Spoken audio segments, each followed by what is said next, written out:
Convido você a abrir a sua Bíblia em Marcos, capítulo de número 2. Estamos no verso de número 18. Marcos, capítulo 2, versículo 18. Capítulo, você sabe, sempre o número maior, versículos são os números menores. Então, Marcos, capítulo 2, versículo 18. Evangelho de Marcos, capítulo de número 2. Vamos ler a partir do versículo 18. Marcos 2, a partir do verso 18. Diz assim: os discípulos de João e os fariseus estavam jejuando e foram perguntar-lhe: por que os discípulos de João e dos fariseus jejuam, mas os teus discípulos não? Jesus lhes respondeu: acaso os convidados para o casamento podem jejuar enquanto o noivo está com eles? Enquanto o noivo está com eles, não podem jejuar, mas chegarão os dias em que o noivo lhes será tirado. Naqueles dias jejuarão. Ninguém costura remendo de pano novo em roupa velha, porque o remendo novo se desprenderá da roupa velha e o rasgo será ainda maior. E ninguém põe vinho novo em recipiente de couro velho, porque o vinho novo romperá o recipiente de couro e se perderão tanto o vinho quanto o recipiente de couro. Mas põe-se vinho novo em recipiente de couro novo. Senhor, obrigado mais uma vez por esta manhã. Obrigado por ter nos reunido aqui como teu povo, como tua igreja. E como o Senhor sempre tem nos feito, tem se dignado de fazer ao teu povo. Mais uma vez, nos abençoe também com a tua palavra. Prepare os corações que o Senhor já preparou. E agora, Senhor, ministra esta tua semente, para que ela encontre lugar em terra boa e venha frutificar para a tua glória, para a nossa salvação. Em nome de Jesus. Amém. Orar, jejuar, ler a Bíblia, congregar, todas estas práticas que podemos chamar de práticas espirituais, ou mesmo práticas religiosas no bom sentido, elas são úteis, elas têm a sua importância, são essenciais, para dizer o mínimo, à nossa vida cristã, na medida que cultivam o nosso relacionamento com Deus, nos mantém no caminho. Como alguém já disse, o meu coração é como palha que se incendeia à mínima faísca. Por isso mantenho-o umedecido com a palavra de Deus. Você fará bem se umedecer teu coração continuamente, diariamente, com a palavra de Deus. Todas essas coisas são e podem ser muito boas. O problema é que quando essas práticas todas não estão alinhadas e não estão dependentes de Cristo, elas podem, por outro lado, nos serem muito prejudiciais. Elas podem ter um efeito contrário e, na verdade, nos serem muito ruins. Muito ruins. Na medida, por exemplo, que vamos nos tornando cada vez mais orgulhosos.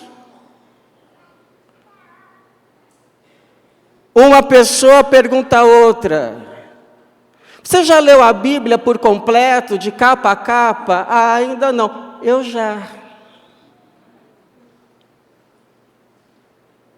Quantas vezes você já leu a Bíblia? Ah, eu já consegui ler uma. Eu li 7.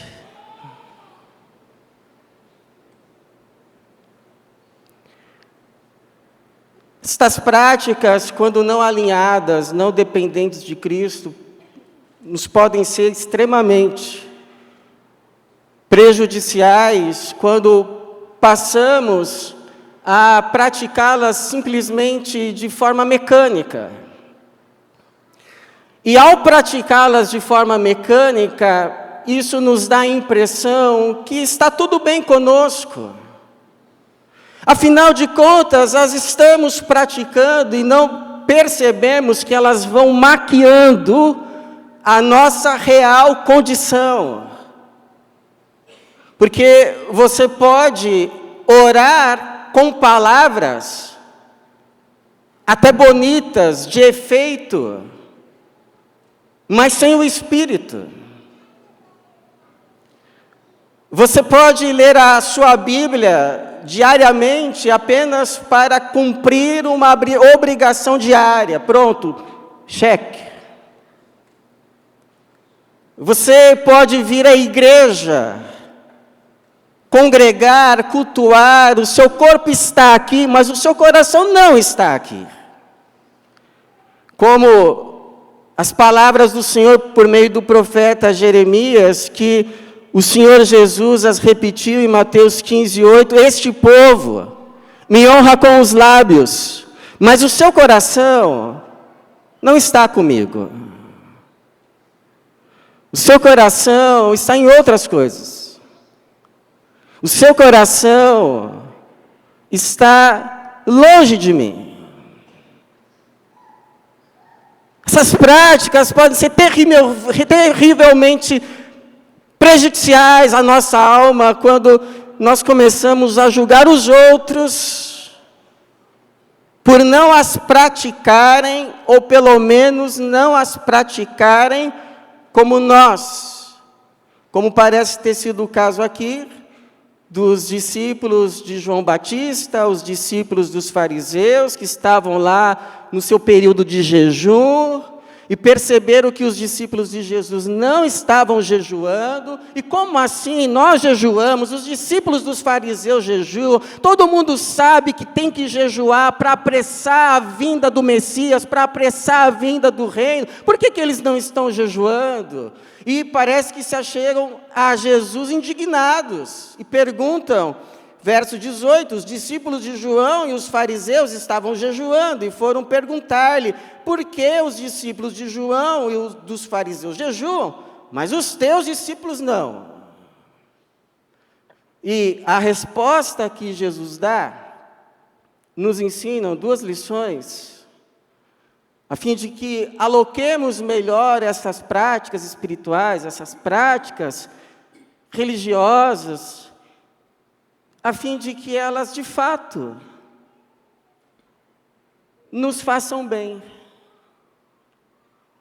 e não mal, devido à nossa condição. Então, uma primeira lição é que estas práticas, elas podem nos fazer muito bem, enquanto alinhadas e dependentes de Jesus.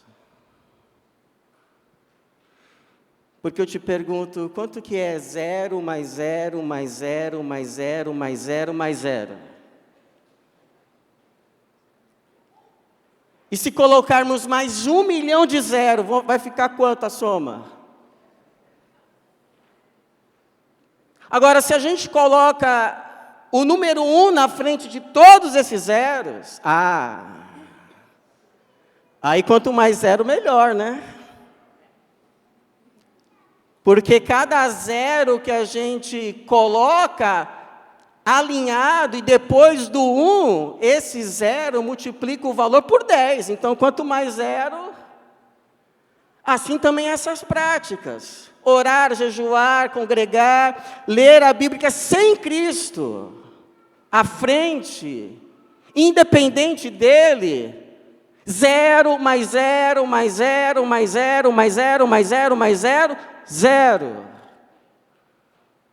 Além de ir nos deixando orgulhosos, maquiando a nossa real condição, mas alinhadas com Jesus, dependentes de Jesus, seguindo Jesus, aí tem muito valor. Aí vai agregando valor.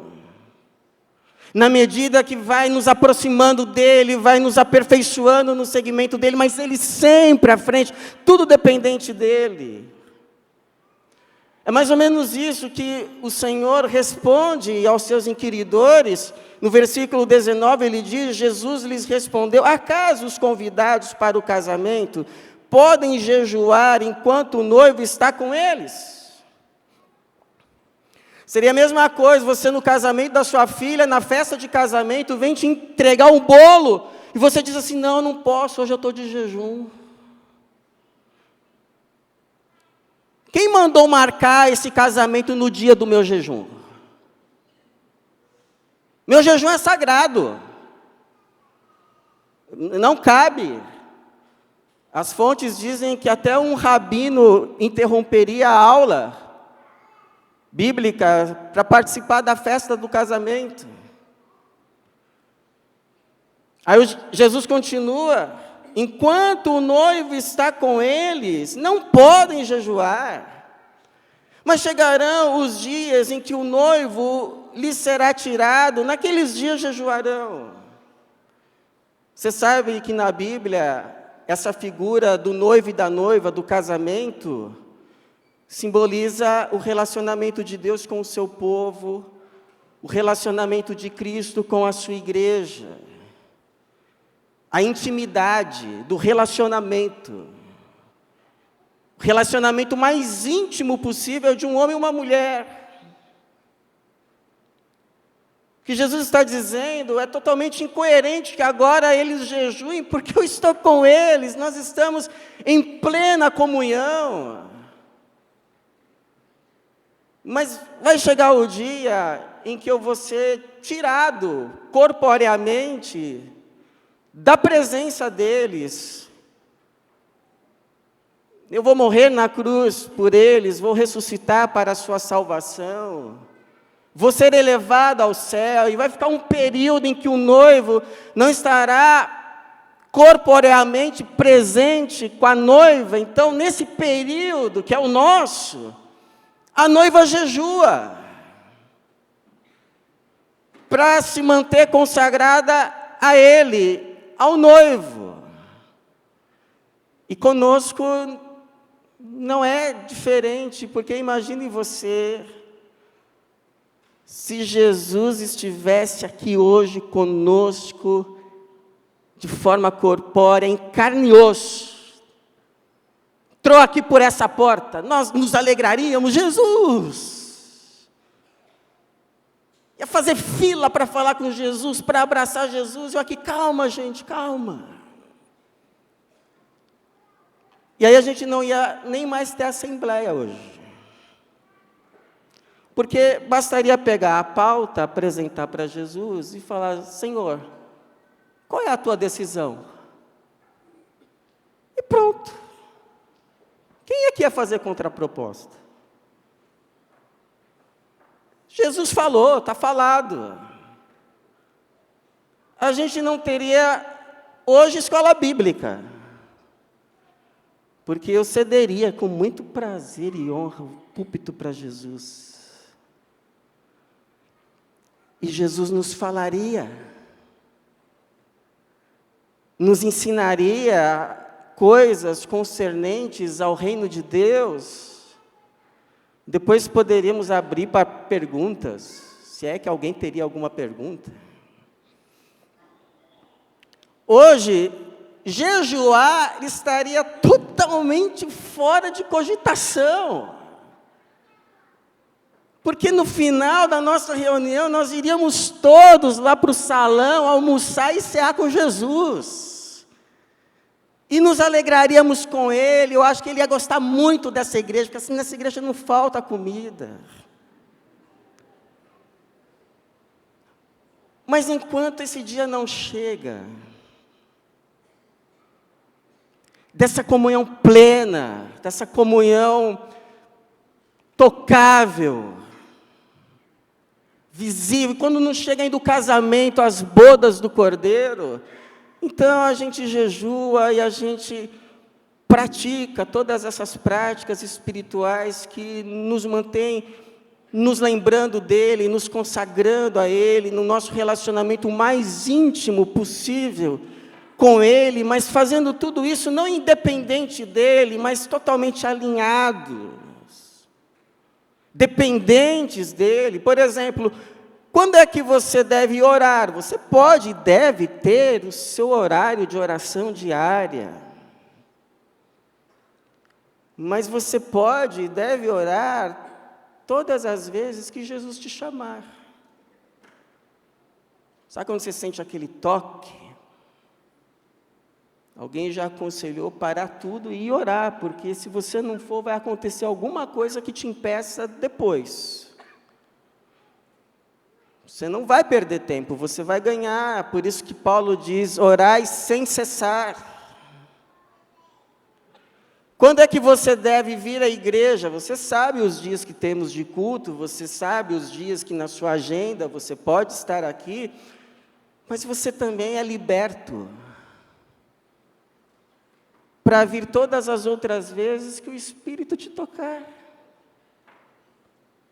Lembra do Simeão, aquele homem que temia a Deus, já um idoso, foi tocado pelo Espírito a ir ao templo. E então ele, o texto diz, movido, direcionado pelo Espírito, ele vai e ele encontra ali, ele vê a promessa de Deus realizada na sua vida. Ele vê o Messias recém-nascido, a promessa de Deus para ele se cumpre, tanto que ele diz, Senhor, pode despedir agora o teu servo, já vi o que o Senhor prometeu. Quando você deve jejuar? Você pode ter o seu dia na semana, ou o seu dia no mês, ou o seu dia no ano.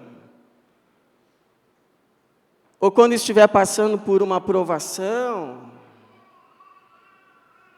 Ou quando tiver que tomar uma decisão importante na vida e precisa de tempo para estar com o Senhor, para ouvir o Senhor. E todas as outras vezes que o Senhor te convidar ao jejum, por razões que só Ele sabe, que só Ele conhece, talvez nem você esteja consciente, mas Ele te convida. Eu tinha um vizinho muçulmano, e quando estava lá no período do Ramadã, aquele período longo, inclusive, em que eles jejuam, ele me perguntou, e vocês cristãos, quando jejuam? E eu respondi assim, a gente não tem um dia, mas a gente jejua sempre que houver uma necessidade, ou Deus nos chamar. E ele ficou assim me olhando com uma cara de quem não entendeu nada. E eu nem tentei explicar, porque uma coisa é pensar a partir da lógica da religião. Outra coisa é pensar a partir da lógica e de um relacionamento vivo com o Cristo vivo. A nossa relação não é apenas com práticas, ritos, costumes. mas primeiramente, principalmente com uma pessoa. E essa pessoa é Jesus, o nosso Jesus. Ele está vivo. E o nosso relacionamento diário é com Ele. E nada que fazemos é ou pode ser independente desse relacionamento. Agora, uma segunda lição é que, embora estas práticas possam ser boas enquanto alinhadas com Ele, elas podem se tornar ruins quando o tentam conter. O tentam conter. Ele vai dizer no versículo 21, ninguém costura remendo de pano novo em roupa velha, porque o remendo novo se desprenderá da roupa velha, e o rasgo será ainda maior. E ninguém põe vinho novo em recipiente de couro velho, porque o vinho novo romperá o recipiente de couro, e se perderão tanto o vinho quanto o recipiente de couro, mas põe-se vinho novo em recipiente de couro novo. O que Jesus estava falando? Olha, se você fazer um remendo de um pano novo, não lavado, cru, e você colocar no rasgo de uma roupa velha, já desgastada, quando você for lavar essa roupa, esse remendo de pano novo, que nunca foi lavado, cru, ele vai se encolher, ele vai forçar a costura e o rasgo vai ficar ainda maior. Então não faça isso. Aí ele usa o exemplo do odre e do vinho. Você vai colocar o vinho num odre, num recipiente de couro, quando ele fermentar, ele vai forçar o odre, então o odre vai se esticando para conter o vinho, o máximo que pode. Aí você usou o vinho. Só que se você pegar esse recipiente agora já usado e colocar outro vinho novo, na hora que esse vinho fermentar e começar a forçar o odre, esse odre já não vai ter mais para onde esticar, e ele vai romper. Então não se coloca vinho novo em odre velho. O que ele estava dizendo? Olha, não vai dar certo esse negócio de vocês quererem me enquadrar no quadradinho de vocês. Eu não caibo. Jesus não coube em nenhum sistema religioso de práticas, costumes, tradições do seu tempo, não cabe hoje e não vai caber amanhã. Porque Jesus é sempre maior do que qualquer coisa que façamos, que agora peguei tudo de Jesus, ele cabe aqui, Jesus. Não cabe, nunca vai caber. Por que a gente precisa entender isso? Para que a gente entenda que há práticas que, por mais queridas que nos foram, que cumpriram um papel em determinado tempo, tinham um propósito, tinham um porquê, não são ad eternas, podem ser transitórias. Elas tinham um porquê naquele tempo, naquele contexto. A mesma coisa, mas já cumpriram o seu papel. A mesma coisa quando você faz baldeação.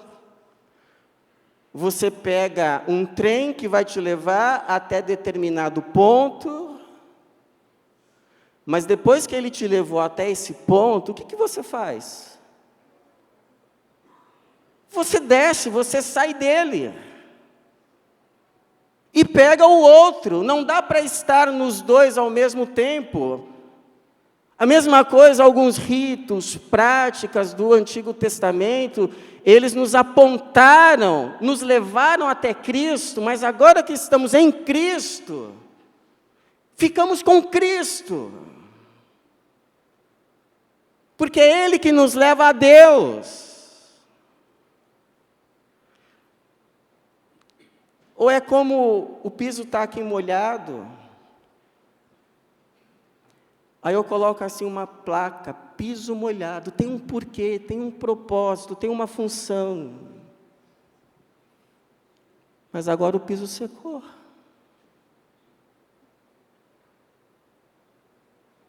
Se ficar aqui, vai atrapalhar a passagem. Já cumpriu a função.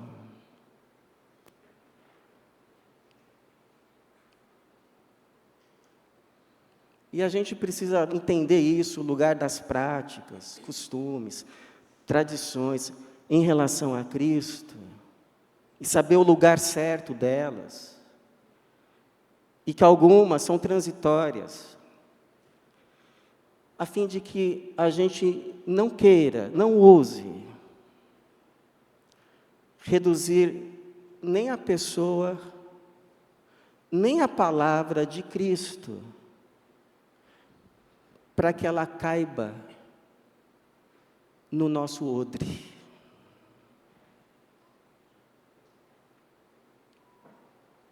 No nosso odre. Então, alguém já nos falou a respeito do perigo de fazermos uma edição dos evangelhos e formar o 5º evangelho. O evangelho segundo nós mesmos. A gente vai recortando aquelas passagens que batem com o que a gente pensa, que nos são confortáveis, então essa entra para o nosso evangelho, e aquelas outras palavras de Jesus que são incômodas, que são confrontadoras, que não batem com o espírito desse tempo, individualista, consumista, egoísta, beligerante, a gente relativiza. Então, por exemplo, vinde a mim todos vós que estáis cansados e sobrecarregados, e eu vos aliviarei. Ah, que palavra maravilhosa, essa entra. Essa entra.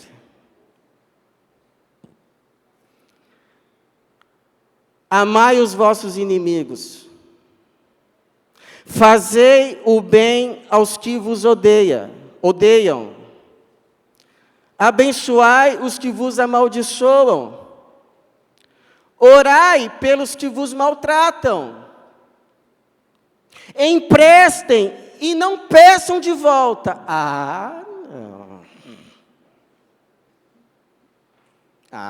Não. Essa ainda não estou pronto não, Jesus. Essa não cabe no odre, então, não foi bem isso que Jesus quis dizer. Veja bem. E fica. Então eu te pergunto, o que da palavra de Jesus cabe no teu odre? O que da palavra de Jesus não está cabendo? Talvez você precise de um odre novo. Ou precise ser um odre novo. Porque Jesus não vai caber. Então o Evangelho é assim, irmãos. O Evangelho de Jesus é assim. Ora nos consola, ora nos confronta. Porque o seu propósito não é afagar o nosso ego, nos dar a impressão que está tudo bem com a nossa vida e depois nos despedir orgulhosos para o inferno. O seu propósito é nos salvar. naquele sentido mais amplo, de ir nos fazendo a cada oração, a cada jejum, a cada leitura da palavra, a cada congregar como esse, mais e mais, a imagem daquele que nos salvou e é o único que nos salva, Jesus Cristo, o Filho de Deus. A Ele a glória, a honra, o poder, o domínio e a majestade, hoje e para sempre. Amém. Amém.